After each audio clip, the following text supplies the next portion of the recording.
बिस्मिल्लाहिर्रहमानिर्रहीम, अस्सलाम वालेकुम। कैपिटल टॉक में खुश आमदेद।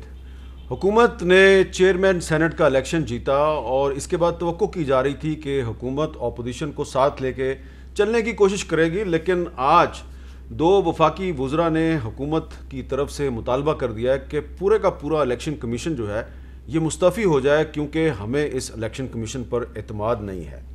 सवाल ये पैदा होता है कि क्या इस हुकूमत को रियासती इदारे और ख़ास तौर पे आइनी इदारे जो हैं इनके सिर्फ वही सरबराहान काबिल कबूल हैं जो चेयरमैन नैब की तरह काम करें, या फिर चेयरमैन सेनेट के इलेक्शन के दौरान प्रिजाइडिंग अफसर मुजफ्फर हुसैन शाह की तरह काम करें। और अगर आप इलेक्शन कमीशन ऑफ पाकिस्तान को चेंज करना चाहते हैं तो आप आइनी रास्ता क्यों नहीं इख्तियार करते? आप उनके ख़िलाफ़ रेफरेंस क्यों नहीं फ़ाइल करते? आपने उन पर इल्ज़ामात की भरमार क्यों कर दी? तो ये एक आइनी मसला भी है, कानूनी मसला भी है, एक सियासी मसला भी है। इस पर हम बात करेंगे और कोशिश करेंगे कि इस पर जो हुकूमत के जो तर्जुमान हैं या हुकूमत के जो नुमाइंदे हैं उनसे भी बात करें। हमारे साथ मौजूद हैं जनाब मोहतरम जावेद लतीफ़ साहब, रुकन कौमी असम्बली हैं मुस्लिम लीग नून के, और जनाब सेनेटर मुस्तफ़ा नवाज़ खोखर साहब है, पाकिस्तान पीपल्स पार्टी से उनका ताल्लुक़ है, और सेनेटर बैरिस्टर अली ज़फ़र साहब तहरीक इंसाफ से उनका ताल्लुक़ है, सुप्रीम कोर्ट बार के साबिक़ सदर भी हैं। अली ज़फ़र साहब से गुफ्तगू का आगाज़ करते हैं। अली ज़फ़र साहब, बहुत शुक्रिया। पहला सवाल मेरा आपसे यही है कि ये जो आज हुकूमत की तरफ से मुतालबा किया गया है कि इलेक्शन कमीशन मुस्तफ़ी हो जाए, पूरे का पूरा इलेक्शन कमीशन मुस्तफ़ी हो जाए, तो एक आइनी रास्ता है। अगर आप चाहते हैं कि वो अपने ऑफिस में ना रहें और वो इस्तीफ़ा नहीं देते तो आपको उन पर रेफरेंस फ़ाइल करना चाहिए। तो रेफरेंस फ़ाइल करने की बजाय इस्तीफ़ा देने का मुतालबा, क्या ये मुनासिब है? जी हामिद मीर साहब, जो कानूनी रास्ता है, अगर किसी इलेक्शन कमीशन ऑफ पाकिस्तान के किसी मेंबर को आपने हटाना है तो कानूनी और आइनी रास्ता तो एक ही है, वो वही है जो कि आप किसी हाई कोर्ट जज या सुप्रीम कोर्ट जज को हटाने के लिए करते हैं कि आप रेफरेंस फाइल करें, और अगर रेफरेंस में आप वो जो आपने ग्राउंड्स ली हैं वो साबित हो जाती हैं तो फिर एक फ़ैसला आएगा। और इसकी वजह ये है कि जो एक तहफ़्फ़ुज़ दिया जाता है इलेक्शन कमीशन के मेंबर्स को कि आप को कोई हुकूमत या कोई अपोजिशन या कोई और शख्स हटा नहीं सकता जब तक एक कानूनी कार्रवाई ना हो। ये जो सेफ्टी है टेन्योर ऑफ ऑफिस की, ये आईनी गारंटी है। तो ये तो है कानूनी रास्ता। लेकिन जब आप पॉलिटिक्स की बात करें, सियासत की बात करें, तो आपके पास हक है कि आप डिमांड कर सकें किसी के ऊपर, कोई भी चाहे अदारे में हो, कि आपने आपकी जो काम है आइन के तहत आपने करना, यानी कि आपने साफ शफाफ इलेक्शंस कराने हैं और आपने दुरुस्त तौर पे रूल्स बनाने हैं, और आपने सुप्रीम कोर्ट ने जो आपको डायरेक्शंस दी हैं उन पे अमल करना है, और अगर आप नहीं कर सकते तो फिर आप इस्तीफा दे दें। ये एक सियासी एक पॉलिटिकल डिमांड हो सकती है, और ये हर पॉलिटिकल पार्टी करती है, हर हुकूमत भी करती है, और ये आप इस एंगल से इस प्रेस कॉन्फ्रेंस को देखें। बिल्कुल ठीक है। कानूनी रास्ता अभी नहीं अपनाया। अच्छा, अभी पहले प्रेस कॉन्फ्रेंस में जो मुतालबा किया गया जरा उसके अल्फाज पे गौर करते हैं, और फिर इसी इलेक्शन कमीशन के बारे में कुछ ही हफ्ते पहले वज़ीर-ए-आज़म इमरान खान साहब ने क्या कहा था। अली ज़फ़र साहब, आपको वो भी सुनवाते हैं, लेकिन पहले जरा आज जो मुतालबा किया गया उसके अल्फाज पे गौर करें। इलेक्शन कमीशन ऑफ पाकिस्तान अपनी जो जिम्मेदारियां थी उनको निभा नहीं सका। किसी को एतमाद नहीं रहा इलेक्शन कमीशन पे, हमें कोई एतमाद नहीं है। इलेक्शन कमीशन जो मौजूदा हालत में है वो नहीं चल सकती। इलेक्शन कमीशन को बहसीयत मजमूई इस्तीफा देना चाहिए, बहसीयत मजमूई इस्तीफा देना चाहिए। और शफकत साहब ने कहा किसी को इस पर एतमाद नहीं रहा। लेकिन कुछ हफ्ते पहले वज़ीर-ए-आज़म इमरान खान साहब ने क्या फरमाया था, जरा सुनिए। आज इलेक्शन कमीशन पे हमें एतमाद है, क्योंकि ये जो इलेक्शन कमीशन है हमने चॉइस से, यानी हमारा भी इनपुट है, ऑपोजिशन और गवर्नमेंट के मिल के किया। जी, अब बताइए अली ज़फ़र साहब, वज़ीर-ए-आज़म इमरान खान साहब ने चंद हफ्ते पहले जनवरी 2021 में कहा था कि हमें इस इलेक्शन कमीशन पर एतमाद है। ऐसा क्या हुआ कि उन्होंने अपनी राय तब्दील कर लिया इस पर? जी देखें, इस टाइम पीरियड में 2-3 इश्यूज हुए। पहली बात मैं बताऊं कि जब ये बिल्कुल दुरुस्त कह रहे हैं आप कि जो इलेक्शन कमीशन ऑफ पाकिस्तान की अपॉइंटमेंट होती है वो दोनों की मुशावरत से होती है, यानी गवर्नमेंट की या प्राइम मिनिस्टर की और जो ऑपोजिशन है उनकी, और यही हुआ। लेकिन ये ज़रूरी नहीं है कि आपने जिस पे एतमाद किया हो या जिसको आपने पॉइंट किया हो और ये समझाओ कि वो सही काम कर सकता है, वो हर वक्त सही काम भी करे। अगर वो गलत काम करना शुरू कर दें या वो अपनी पूरी सलाहियत के मुताबिक नहीं कर रहे, जो आइन कहता है उसके मुताबिक नहीं चल रहे, तो फिर आप इस्तीफ़ा मांग भी सकते हैं और आपका एतमाद उतर भी सकता है, ख़त्म भी हो सकता है। तो ये 2-3 इंस्टेंसेस जो हुए, सबसे अहम जो इंस्टेंस मुझे नज़र आता है मेरी नज़र में, कुछ तो एक्सप्लेन किया था कॉन्फ्रेंस में भी, लेकिन मैं उसमें ऐड कर दूं 1-2 इंस्टेंसेस। वो ये है मसलन के बहुत सी डिमांड थी हमारी इलेक्शन कमीशन ऑफ पाकिस्तान के पास कि आप टेक्नोलॉजी का इस्तेमाल करें और इस वोट को ट्रेसेबल बना दें। आप ट्रेसेबल इस तरह बनाएं कि वो अगर करप्शन का कोई नजर आती है या बू आती है तो फिर वो ट्रेस हो सके कि किसने किसको वोट किया था। सीक्रेसी भी रखें और ट्रेसिबिलिटी भी बनाएं। और सुप्रीम कोर्ट ने भी इस पे इशारा किया, जो जजमेंट आई प्रेसिडेंशियल रेफरेंस पे, सुप्रीम कोर्ट ने भी ये इशारा दिया। लेकिन उसके बाद हम गए, हमारा एक वक्त गया इलेक्शन कमीशन ऑफ पाकिस्तान के पास, उन्होंने कहा हमारे पास ये टेक्नोलॉजी मौजूद है, आप काइंडली इसको इस्तेमाल करें ये जो इलेक्शन आ रहे हैं, क्योंकि हमें डर है कि इसमें धांधली होगी और इसमें करप्शन होगी और इसमें लोगों को पैसे के जरिए या किसी और ऑफर के जरिए उनको माइल किया जाएगा कि किसी तरह वोट करें। तो आप काइंडली ये टेक्नोलॉजी का इस्तेमाल करें। लेकिन इलेक्शन कमीशन ऑफ पाकिस्तान ने उस वक्त कहा कि हमारे पास दो दिन नहीं है, काफ़ी नहीं है, हम इसको नहीं करना चाहते। उसके बाद भी इलेक्शन कमीशन ऑफ पाकिस्तान ने आज तक कोई ऐसा रूल नहीं बनाया, कोई ऐसी टेक्नोलॉजी की मदद नहीं ली, कोई ऐसा काम नहीं शुरू किया। चले, लेकिन एक कमेटी उन्होंने बना दी थी, वैसे एक टेक्निकल कमेटी उन्होंने बनाई है और प्रेस रिलीज भी जारी की थी उसके बारे में उन्होंने जी, लेकिन वो भी उस पर भी कोई काम नहीं हुआ। ठीक है। फिर आप देखें कि एक दो फैसले भी ऐसे आए जिन पे आपको लगता था कि वो सही नहीं है। आप दूसरी तरफ ये देखें कि सिर्फ पीटीआई नहीं बल्कि पीएमएलएन और अपोजिशन, जो कंबाइंड अपोजिशन है, उन्होंने भी एक वक्त आया, उन्होंने एक फैसला किया कि हम इलेक्शन कमीशन ऑफ पाकिस्तान से सेटिस्फाइड नहीं है, हम उनके लेकिन वो आपने बड़ा अच्छा नुक्ता उठा दिया अली ज़फ़र साहब। वो जो नुक्ता है वो बिल्कुल मुझे भी याद है और उस पर मैं मुस्तफ़ा नवाज़ खोखर साहब आपसे वो सवाल करूंगा। मुझे बड़ी अच्छी तरह याद है कि जब फॉरेन फंडिंग केस में इलेक्शन कमीशन जो है वो आगे नहीं बढ़ रहा था और पीटीआई वालों को डेट पे डेट दे रहा था, तो आप लोग प्रेस कॉन्फ्रेंस करते थे कि ये तारीख पे तारीख दे रहा है, तारीख पे तारीख दे रहा है, ये इलेक्शन कमीशन पे हमें एतमाद नहीं है। तो बात तो दुरुस्त करें अली ज़फ़र साहब, फॉरेन फंडिंग केस में जो इलेक्शन कमीशन की कारकर्दगी है, आप भी उस पर अदम एतमाद का इजहार करते रहे, तो आज आप भी हुकूमत से इत्तफाक करें, हटा दें इस इलेक्शन कमीशन को। देखिए, इसमें कोई शक नहीं है कि फॉरेन फंडिंग केस पिछले 7 साल से तकरीबन इलेक्शन कमीशन में चल रहा है। जो इनके बानी मेंबर थे बाबर साहब, उन्होंने सबूत जो वहाँ पर दिए हैं वो ऐसे सबूत हैं कि जिनको रद्द करना आसान नहीं है। वो स्टेट बैंक से ट्रांजैक्शन, बैंकों की ट्रांजैक्शंस, तमाम सबूतों के साथ वहाँ गए और 7 साल से वाकई तारीखों पे तारीखें डाल रही हैं उसमें। हम ये चाहते हैं कि वो जल्दी केस का फैसला हो और शायद अभी कुछ तारीखें जल्दी पड़ना शुरू हुई हैं तो उस चीज़ का दुख भी है। और फिर हमने देखा है इलेक्शन कमीशन, मीर साहब, इस मुल्क में कभी भी कोई ऐसे इलेक्शन नहीं हुए कि जिनके ऊपर किसी भी फरीक ने या तमाम फरीकों ने कहा हो कि इलेक्शन फ्री एंड फेयर हुए। ये एक हमारी ड्रीम है कि इस मुल्क के अंदर इलेक्शंस ऐसे हों कि जिस पर कोई उंगली ना उठा सके। ये रास्ता है हमारे सामने कि इलेक्शन कमीशन ने ये एक अपनी साख बहाल करनी है और अभी रिसेंटली जो स्टेप्स लिए हैं, एटलीस्ट हम उसको इस हद तक ज़रूर अप्रिशिएट करते हैं कि वो steps in the right direction है।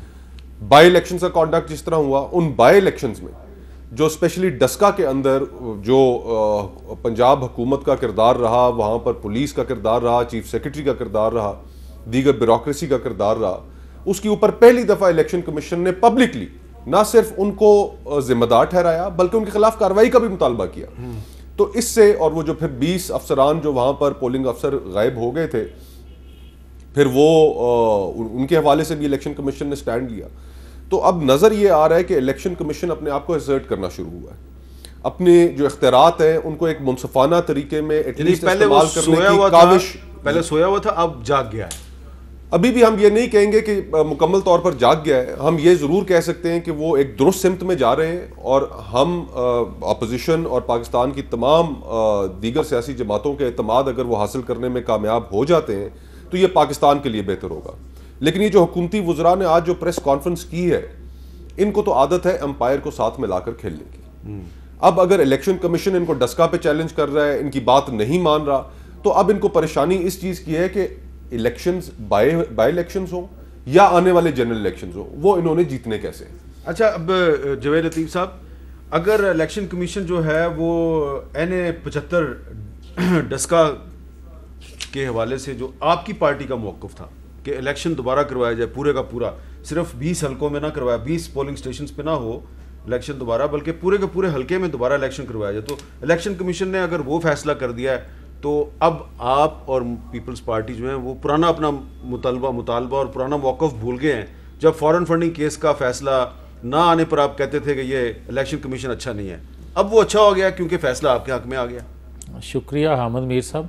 नहीं, हमारा मौक़िफ़ वही है, मगर मैं अगर इजाज़त दे दूँ मैं ये अर्ज़ करना चाहता हूँ, मुझे बड़ी इज़्ज़त है अली ज़फ़र साहब की, एक कानून दानों में अच्छा एक नाम है उनका, मगर मुझे थोड़ी हैरत हुई जब इन्होंने फरमाया कि सेनेट के इंतखाबात में हमारी ख्वाहिश या हमारे कहने पर उन्होंने वो तरीक़ाकार नहीं अपनाया। मैं ये अर्ज़ करना चाहता हूँ इनकी खिदमत में कि कभी भी आप कानूनदान हैं, कभी ख्वाहिश पर आप कानून आइन के मावरा कोई फ़ैसले नहीं कर सकते। उसमें इलेक्शन कमीशन ने जो फ़ैसला दिया था वो कानून में तरमीम किए बगैर आपकी ख्वाहिश के मुताबिक काम नहीं हो सकता था। दूसरा मैं ये अर्ज़ करूँगा, इन्होंने फरमाया कि जनाब हम अगर आप नामज़द किसी को करते हैं तो कल को आपको इस पर एतराज़ हो सकता है, आप एतराज़ कर सकते हैं, बात ठीक कह रहे हैं। तो जब हम नैब पे के चेयरमैन पर एतराज़ करते हैं तो फिर आप क्यों दूसरी बात करते हैं, या आपके प्राइम मिनिस्टर क्यों दूसरी बात करते हैं।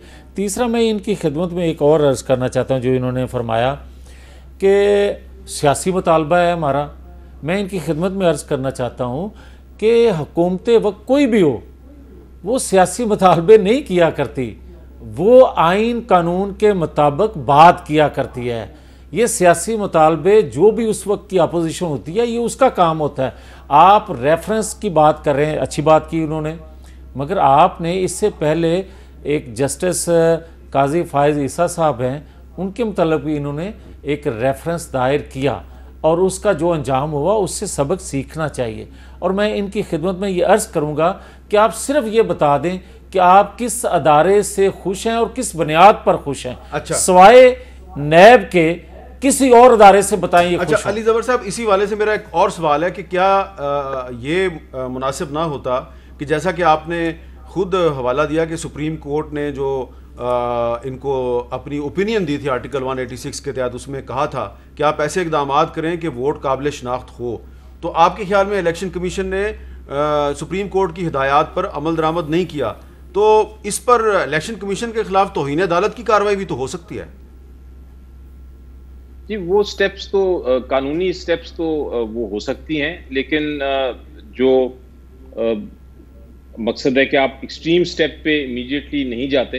अगर ज़रूरत पड़ी इवेंचुअली, अगर बिल्कुल ही कोई काम नहीं हुआ तो शायद वो भी हो जाए। लेकिन वो ऑप्शन बिल्कुल मौजूद है और वो बिल्कुल कानूनी ऑप्शन है कि अगर एक डायरेक्शन है सुप्रीम कोर्ट की और उस पर अमल नहीं हो रहा तो कोई भी पार्टी जो है वो जा सकती है सुप्रीम कोर्ट के पास। लेकिन मेरा ख्याल है कि इस केस में शायद ये चूंकि एडवाइजरी जुरिस्डिक्शन थी तो ये सवालात पैदा होंगे कि क्या वो कंटेम्प्ट के अगर उसकी डायरेक्शंस को या एडवाइस को ना फॉलो किया जाए तो वो कंटेम्प्ट होती है या नहीं, तो वो एक अपनी डिबेट अलग है।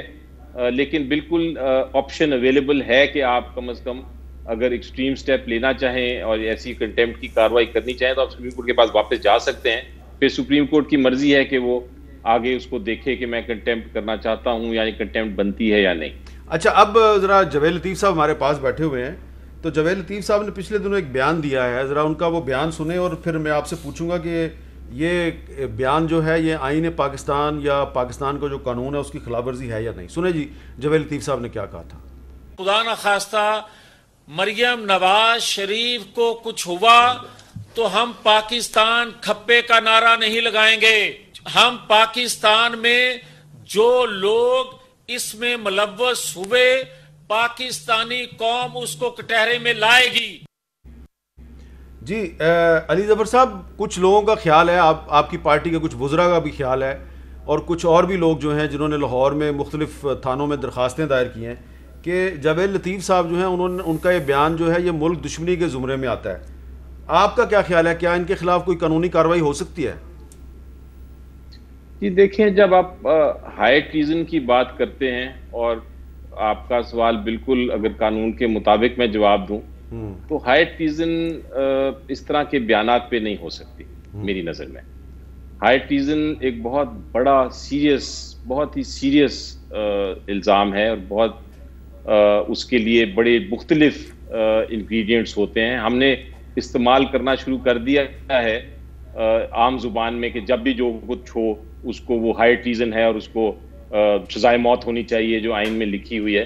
तो ये हमें थोड़ा सा इसके ऊपर गुरेज करना चाहिए। बहरहाल जो इल्ज़ाम लग सकते हैं अगर कोई ऐसी बातें करे तो वो मुख्तलिफ इल्ज़ामात हैं। आप कह सकते हैं कि ऐसी ज़ुबान नहीं इस्तेमाल करनी चाहिए, आप कह सकते हैं कि आप कुव्वत बर्दाश्त करें, क्रिटिसिज्म को देखें, इस किस्म की बातें आप ज़रूर कह सकते हैं, बट हाई ट्रीजन मेरी नज़र में नहीं बनती। बहरहाल अगर किसी ने FIR फाइल की है तो वो FIR का जो नतीजा है वो कानून के मुताबिक ही निकलेगा और वो अगर कार्रवाई आगे चलती है तो अदालतें फैसला करेंगी उस पर। लेकिन मैंने आपको अपना लीगल और कानूनी मौक़िफ़ दे दिया। ये वैसी ही FIR होगी अगर दर्ज होती है, जैसी कि कुछ महीने पहले दर्ज हुई थी नवाज शरीफ और उनके बहुत से साथियों पर, और फिर उसमें वज़ीर-ए-आज़म आज़ाद कश्मीर भी शामिल थे और फिर वो FIR हुकूमत ने खुद ही ख़त्म कर दी थी। लेकिन मुस्तफ़ा नवाज़ खोखर साहब, इसमें जो अल्फाज हैं जावेद लतीफ़ साहब के, वो कह रहे हैं जी कि अगर मरियम नवाज शरीफ साहबा के ख़िलाफ़ कुछ होता है तो हम पाकिस्तान खप्पे का नारा नहीं लगाएंगे। यानी कि इनके ख्याल में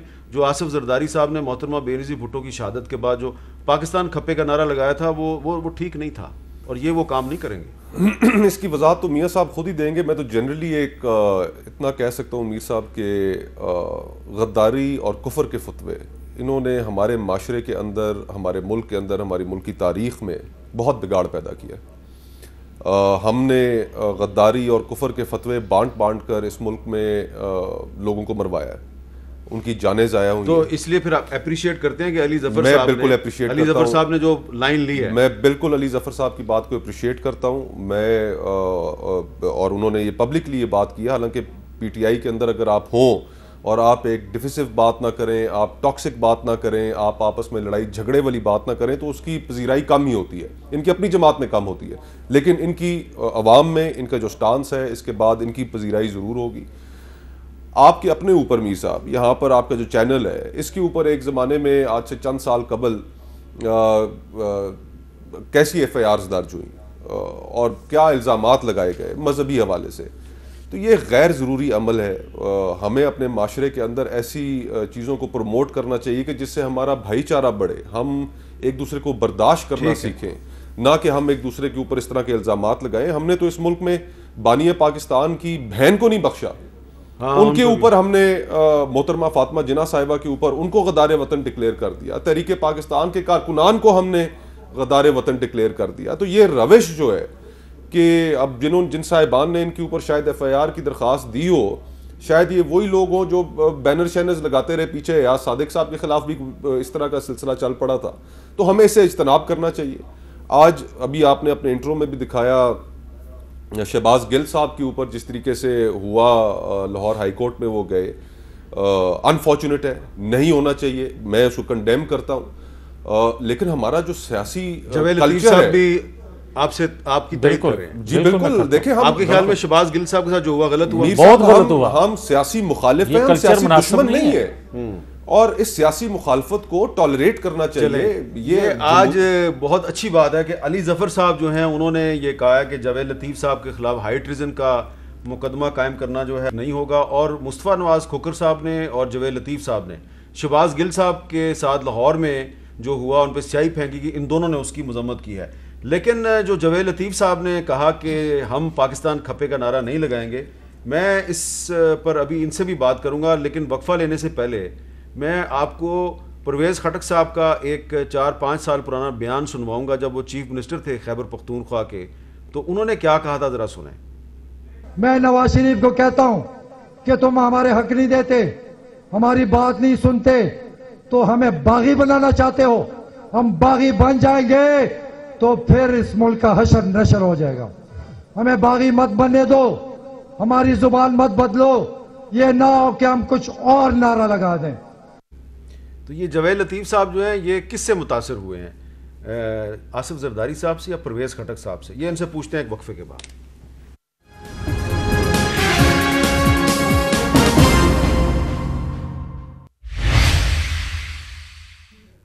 वक्फे से पहले जवेद लतीफ़ साहब के एक हालिया बयान पर बात हो रही थी, जिसमें इन्होंने कहा कि अगर मरियम नवाज शरीफ साहब के ख़िलाफ़ कोई कार्रवाई हुई तो हम पाकिस्तान खप्पे का नारा नहीं लगाएंगे, बल्कि आगे मैं अल्फाज नहीं दोहराता इनके।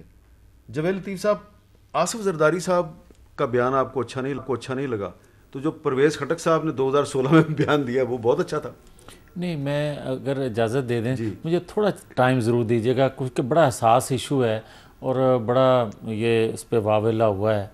मैं गुजारिश करूँगा कि जो कहा परवेज़ खटक साहब ने, इसके बावजूद मैं उनको गद्दार नहीं कहता। मैंने उस वक्त भी नहीं कहा था। गद्दारी कोई छोटा लफ्ज़ नहीं है।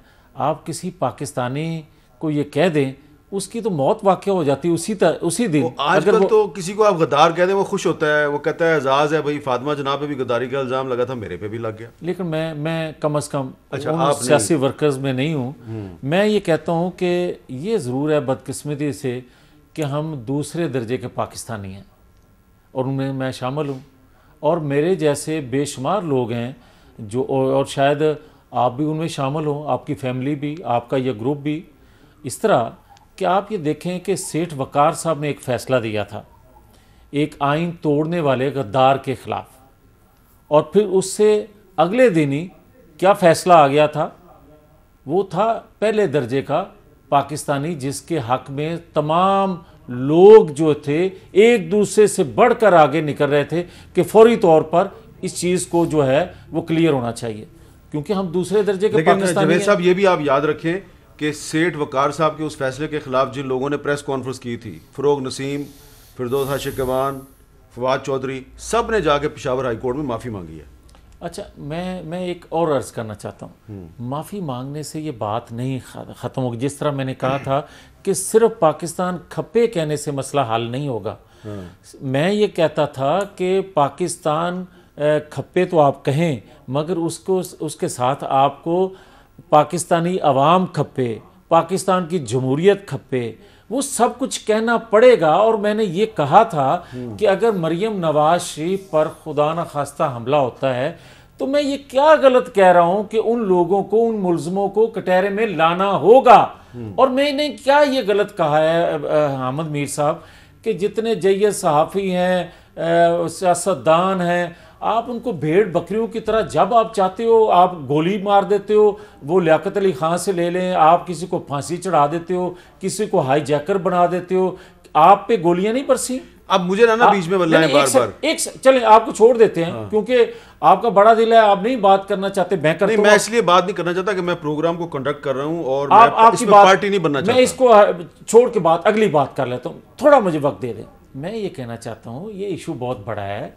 खुदा के लिए, पाकिस्तान के लिए जिन्होंने सर्व किया है, मैं तो एक छोटा सा अदना सा एक सियासी कारकुन हूँ, दूसरे दर्जे का पाकिस्तानी हूँ। ये देखिए ना, इसमें जवेद लतीफ़ साहब बात लंबी हो रही है। मरियम नवाज शरीफ साहबा के हवाले से नवाज शरीफ साहब ने एक बयान दिया, वीडियो बयान दिया, उसमें उन्होंने जो भी दावा किया है, स्मैश की बात है ना, उस बंदे का नाम बता दें और फिर अदालत से इंक्वायरी करवा लें, दूध का दूध पानी का पानी हो जाएगा। यार हाँ, इसकी इंक्वायरी होनी चाहिए कि नहीं होनी चाहिए? मेरे भाई मुस्तफ़ा खोखर साहब शायद इसका बुरा माने, मगर मैं ये अर्ज़ कर दूं कि मोहतरमा बेनज़ीर भुट्टो शहीद ने अपनी ज़िंदगी में कई नाम लिए थे। क्या अंजाम हुआ उनका? ये भी आपका पॉइंट बड़ा वैलिड है। इसीलिए मैं ये कहता हूं कि नाम लेने से आज तक कुछ हुआ है? जी, आप कुछ कहना चाहते हैं? मैं सिर्फ एक नुक्ता सामने रखना चाहता हूं कि कॉन्वर्सेशन में शायद कुछ लोग इसके ऊपर गौर करें कि इस मौके पर यकीन कीजिए कि दाद देने को दिल करता है छोटे सूबों के रहनुमाओं को, अहले सिंध को, अहले बलूचिस्तान को, अहले खैबर पख्तूनख्वा को, कि पंजाब में तो शायद, या पंजाब के किसी लीडर के साथ ये बड़ा रीसेंट फिनोमेना है जो चीज़ों का जो हो रहा है, उनके साथ तो पिछली 7 दहाइयों में बहुत कुछ हुआ है। और उसके बावजूद पाकिस्तान से वफादारी इस निज़ाम में जमहूरियत की बात, आइन की बात, जो कुछ वो सह चुके हैं और उसके बाद भी अगर वो पाकिस्तान खपे कहते हैं तो वो सिर्फ दाद के मुस्तहिक हैं और कुछ नहीं, कोई शक। अच्छा, अब अली ज़फ़र साहब, इसमें बात मैं दूसरी तरफ अब मौजू को चेंज करना चाहता हूँ, लेकिन अगर आप इस पर बात करना चाहें तो ज़रूर करें। लेकिन सवाल मेरा आपसे ये है कि अब मरियम नवाज शरीफ साहबा जो हैं, उनके खिलाफ नैब ने जो एक दरख्वास्त दायर की है लाहौर हाई कोर्ट में और कहा जी कि वो मुल्क दुश्मन सरगर्मियों में मुलव्वस है, तो नैब जो है वो तो करप्शन के ख़िलाफ़ काम करने वाला इदारा है। क्या वो लोगों की लॉयल्टीज़, हुबुल वतनी, उसका भी बैरोमीटर है नैब? उसको ये इस तरह की दरख्वास्त दायर करनी चाहिए? जी, इसका मैं जवाब देता हूँ हामिद मीर साहब। पहले तो अच्छी बात है कि सब ने कंडेम किया जो शहबाज गिल के खिलाफ जो हुआ, जो कार्रवाई आज, ये बड़ी अच्छी बात है कि सब इसको कंडेम कर रहे हैं जी। दूसरा मैं ये बताता चलूं कि हुकूमत की, पीटीआई की कोई पॉलिसी नहीं कि हम सिर्फ बयानात पे किसी के खिलाफ कोई कार्रवाई करें साजिश की। ये तो एक हर एक को कंट्रोल करना चाहिए, अपनी ज़ुबान को एक बैलेंस्ड ज़ुबान इस्तेमाल करनी चाहिए, जज्बात पे काबू रखना चाहिए क्योंकि लोग सुनते हैं। लेकिन अगर गलती हो जाए किसी से तो वो आके उसको करेक्ट कर ले, उसकी एक्सप्लेनेशन दे दे, तो वहाँ मामला एंड हो जाता है। लेकिन जो हमारी पीटीआई की एक पॉलिसी है, जो इमरान खान साहब की बड़ी क्लियर कट पॉलिसी है, जिससे मैं 110% एग्री करता हूँ, और वो ये है कि हमने ये करप्शन के खिलाफ जो मुहिम है ये जारी रखनी है। और एक दिन आएगा इंशाल्लाह जब आप देखेंगे कि इतनी कम हो जाएगी करप्शन कि वो बिल्कुल आला सतह से लेके नीचे तक खत्म हो जाएगी। और उस दिन मेरी नज़र में जो कायदे आज़म की और जो इल्लामा इकबाल की और जो हमारे तहरीक पाकिस्तान के कायदीन थे, उनकी जो ख्वाब है वो तकमील तक पहुंचेगी। तो ये कार्रवाई जारी रहेगी। और ये जो डिस्प्यूट है जिसकी वजह से इतना ज़्यादा टेम्परेचर्स दोनों साइड पे आते हैं, उसकी वजह सिंपली ये है मेरी नज़र में कि एक तरफ करप्शन को ख़त्म करने की तरफ लगे हैं और दूसरी तरफ वो कोशिश कर रहे हैं कि किसी तरह करप्शन ना ख़त्म हो। अब आपका दूसरा सवाल था मैडम मरीम नवाज के जो एप्लीकेशन फाइल की गई है नैब की, तो आपकी बात दुरुस्त है कि नैब का जो दायरा इख्तियार है या जो उनकी मैंडेट है वो ये है कि करप्शन को पकड़े और करप्शन का खात्मा करें और जिन लोगों ने करप्शन की है उनको सजा दिलवाएं। लेकिन जब आप बेल किसी को देती है अदालत और वो बेल को मिसयूज करे किसी और कार्रवाई के लिए, तो फिर एक हक है नैब का कि वो उस बेल की कैंसिलेशन के लिए सुप्रीम कोर्ट जाए। और मेरी नज़र में वो नैब इसलिए गई है कि वो बेल पे तो हैं लेकिन वो साथ साथ इलीगल कार्रवाई कर रहे हैं, गैर कानूनी हरकत कर रही हैं। और वो सुप्रीम कोर्ट ने, मेरी जो इतला है, पता नहीं शायद दुरुस्त है या नहीं, लेकिन मेरी जो इतला है, जो मैंने मीडिया पे सुना है, कि वो नोटिस सुप्रीम कोर्ट ने दे दिया है। और अगर सुप्रीम कोर्ट ने नोटिस दे दिया है उस कैंसिलेशन ऑफ बेल के मामले में, तो फिर सुप्रीम कोर्ट को जरूर कुछ ना कुछ नजर आया होगा इस बेल एप्लीकेशन के मेरिट्स पे, कैंसिलेशन के मेरिट्स पे, कि वो नोटिस दिया है और जवाब मांगा है। अच्छा। तो अब देखना यह है कि क्या वो इतने पॉइंट्स नैब ने रेज किए हैं बेल कैंसिलेशन के जो कानून के मुताबिक बेल कैंसिल हो। बेल कैंसिलेशन होना मुश्किल होता है, उसके लिए काफी सारी इंग्रेडिएंट्स चाहिए जो कि हैं, लेकिन अगर वो अगर सुप्रीम कोर्ट फैसला करता है तो बेल कैंसिल भी हो सकती है अगर आप उसको मिसयूज करें अपनी बेल को। चलें, ये आपने एक कानूनी नुक्ता हमें समझाया है, लेकिन मरियम नवाज शरीफ साहबा ने आज ऐलान किया है कि वो बिल्कुल भी पाकिस्तान से बाहर जाने के लिए तैयार नहीं है। अगर उनको इजाज़त भी दी जाए तो वो उस वक्त तक नहीं जाएंगी जब तक इमरान खान साहब हुकूमत में है। मज़ीद गुफ्तगू करते हैं एक वक्फे के बाद।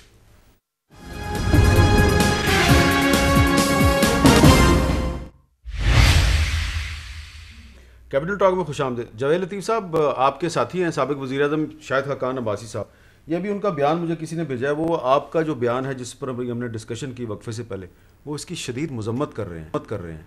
आपकी पार्टी में इतने इख्तलाफात क्यों बढ़ रहे हैं? नहीं, कोई इख्तलाफ नहीं है, जिसकी मर्जी जो चीज़ चाहे कहे। वो शायद जो आपने उनके बारे में एक बयान दिया था वो उसका बदला ले रहे हैं है ना? ऐसे ही है ना? ऐसे ही है ना? लेकिन मैं एक दो चीज़ें अर्ज़ करना चाहता हूँ, अगर क्योंकि आपके पास वक्त कम है। अली ज़फ़र साहब से बड़ी अदब से उन्होंने कहा कि करप्शन क्योंकि ये बढ़ाना चाहते हैं, हम कम करना चाहते हैं, इसलिए तलखियाँ बढ़ रही हैं। तो मैं अर्ज़ करूँगा कि करप्शन तो 2.5 सालों में भाई बढ़ी है, वो कम तो नहीं हुई। दूसरा मैं अर्ज़ करना चाहता हूँ कि बात अच्छी की मेरे भाई मुस्तफ़ा नवाज़ खोखर साहब ने, इन्होंने कहा कि 3 सूबों से जो गद्दारी के मुकदमा बने, इसके बावजूद लोग पाकिस्तान खपे का नारा लगाते रहे, बड़ी बात है। मगर बदकिस्मती है जो आवाज़ें 3 सूबों से छोटों से निकलती थीं, महरूमियों की या नाइंसाफ़ियों की, बदकिस्मती है, मैं फिर कहूँगा बदकिस्मती है कि पंजाब से आज ज़्यादा वो आवाज़ें निकल रही हैं। हम बरूद के ढेर पे बैठे हैं, खुदा न खास्ता कोई चिंगारी ऐसी आई तो ये राख बन जाएगा। इससे पहले कि खुदा न खास्ता ऐसा वक्त आए, मैं फिर ये कहूँगा सबको चाहिए, पॉलिसी साजों को, ताकतवर लोगों को, कि इन चीज़ों को देखें, जिद में नहीं किसी को पड़ना चाहिए। मुस्तफा नवाज खोखर साहब, पंजाब में एक और भी बहुत बड़ा मसला है, वो कोरोना है, बड़ा फैला हुआ है और लॉकडाउन हो रहा है। तो ये कोरोना की वजह से कहीं लॉन्ग मार्च का जो शेड्यूल है ये मुतासर तो नहीं हो सकता? मीर साहब कंसिडरेशन में ज़रूर इसको लेना चाहिए। मेरे तो घर में ख़ुद वफ़ात हुई है मेरे वालिद की कोरोना की वजह से, तो मैं तो ये कतन नहीं कह सकता कि ये एक रिस्क नहीं है, ये रिस्क ज़रूर मौजूद है। और आज सिंध गवर्नमेंट ने भी लॉकडाउन शुरू कर दिया जी। तो बाहर तौर, लेकिन जो प्रोग्राम से में पहले गुफ्तगू हो रही थी, अली भाई ने भी जो बातें की करप्शन के ख़िलाफ़ अपने बयानी की जो गुफ्तगू उन्होंने की, उस पर मैं सिर्फ इतना कहना चाहूँगा कि तकरीबन 3 साल गुजर चुके हैं, अवाम ने सिर्फ इन्हें ये करप्शन हर दफ़ा हर मौके पर करने के लिए वोट नहीं दिए थे। उन्होंने इन्हें वोट अपने मामलात, अपनी माशी मामलात, उन सारों के हल के लिए भी दिए थे। इस वक्त मुल्क में महंगाई अरूज पे है, बेरोज़गारी अरूज पे है, हमारी मिडिल क्लास श्रिंक होकर रह गई है। 16% कहते हैं हमारी मिडिल क्लास थी और वो 10% श्रिंक होकर इस वक्त 6% पे खड़ी है। और अगर आप पॉपुलेशन पे तकसीम करें तो 10% 22 करोड़ पे तकरीबन 2 करोड़ 20 लाख आदमी बनता है जो मिडिल क्लास से निकल के सतह गुर्बत की तरफ आया है। तो जो मसाइल है लोगों को उनको भी हल करने की तरफ तवज्जो दें और सिर्फ ये हर वक्त करप्शन का राग ना लाएं। इसका छोटा रिस्पांस दे दें अली जफर साहब, छोटा सा रिस्पांस दे दें। देखें, जो 2 चीजें आपको देखनी होती हैं, सबसे पहले ये देखना होता है कि क्या पॉलिसीज एक हुकूमत इकोनॉमिक पॉलिसीज अपनी अपना रही है और वो दुरुस्त पॉलिसीज हैं कि नहीं। इस सिचुएशन में मैं आपको गारंटी करता हूं कि जो पॉलिसीज बनी हैं और जो बन रही हैं वो बिल्कुल दुरुस्त सिमत लेके जाएंगी हमारी इकोनॉमी को। अच्छा। अब दूसरा सवाल ये होता है कि उसका रिजल्ट कब आएगा, वो आहिस्ता आहिस्ता नजर आता है। आपको भी पता है कि ये नहीं हो सकता कि आप एक दिन में ही सब कुछ ठीक कर दें जो एक क्राइसिस चल रहा है, लेकिन आपने ये देखना होता है कि पॉलिसीज दुरुस्त हैं कि नहीं। अगर पॉलिसीज दुरुस्त हैं तो बिल्कुल उनका 6 महीने में, 1 साल में, 2 साल में, 5 साल में, अगले 10 साल में उनका इम्पैक्ट आना शुरू हो जाएगा। बहुत बहुत शुक्रिया अली जफर साहब, आप दोनों का बहुत बहुत शुक्रिया। और हमें कहना चाहिए कि इलेक्शन कमीशन ऑफ पाकिस्तान से अगर इस्तीफ़े का मुतालबा किया जा रहा है तो आप खुद फैसला करें कि इससे इलेक्शन कमीशन की क्रेडिबिलिटी बढ़ी है या कम हुई है। अवाम फैसला करें इलेक्शन कमीशन अच्छा है या बुरा है।